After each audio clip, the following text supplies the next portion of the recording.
Macmillan Audio presents The 4 Workarounds, strategies from the world's scrappiest organizations for tackling complex problems. Written by Paulo Savaget. Narrated by Roger Wayne.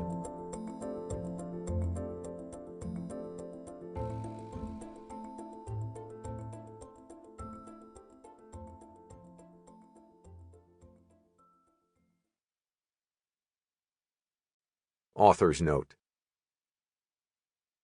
My first workaround occurred before I could even walk. When I was 10 months old, I developed life-threatening diarrhea. Unable to absorb food and water, I suffered from severe malnutrition and dehydration and experienced rapid weight loss and hair loss. And my parents had to figure out how to save my life.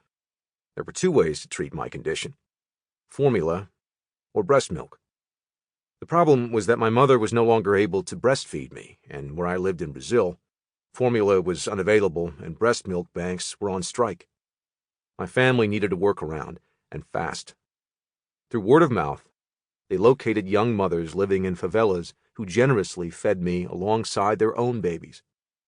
My parents knew that there was a risk of transmitting diseases such as HIV through breast milk, but they had to take a chance and make a choice, even if it was an imperfect one. And it worked. If not for this workaround, I would have lost more than 10% of my body fluid and died. Just like the roughly 1.7 million children under the age of 5 who died of diarrhea worldwide that year.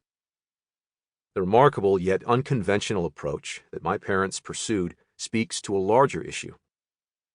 We constantly encounter complex problems at home, in our places of work, and in society at large.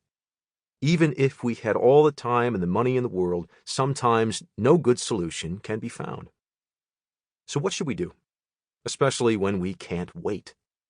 The answer? A workaround. Workarounds have helped me with my problems, and after listening to this audiobook, you'll be able to use them too. What you are about to hear describes how we can use workarounds to effectively address problems with minimal fuss.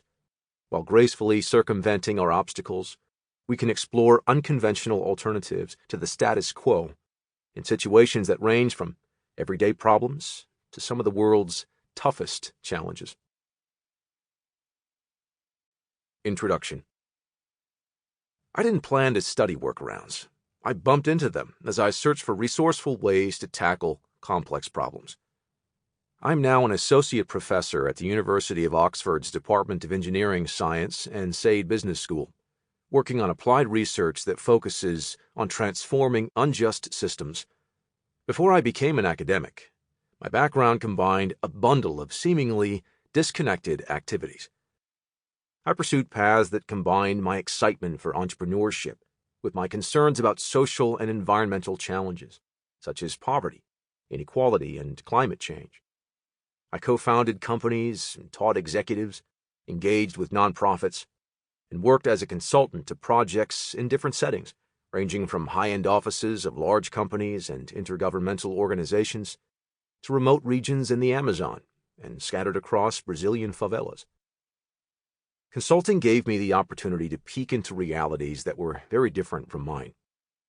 Yet whether I was making recommendations for science and technology policy in high-income countries or evaluating social projects with traditional populations in the rainforest, my reports, and in fact all the studies I had read, included similar types of recommendations, such as collaborate more actively, improve coordination and alignment, and engage in long-term planning. These recommendations aren't wrong, but they are too generic. They fail to suggest next steps, particularly in situations where we can't afford to wait for a solution to a tough problem. I also became increasingly disillusioned with management practitioners. It seemed that the business gurus tended to ignore the groups that weren't directly paying them.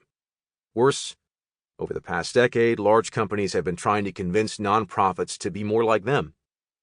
But my work with nonprofits had taught me that there was a lot that corporations could learn from small organizations that make outsized impacts. I call these small organizations Sample complete. Ready to continue?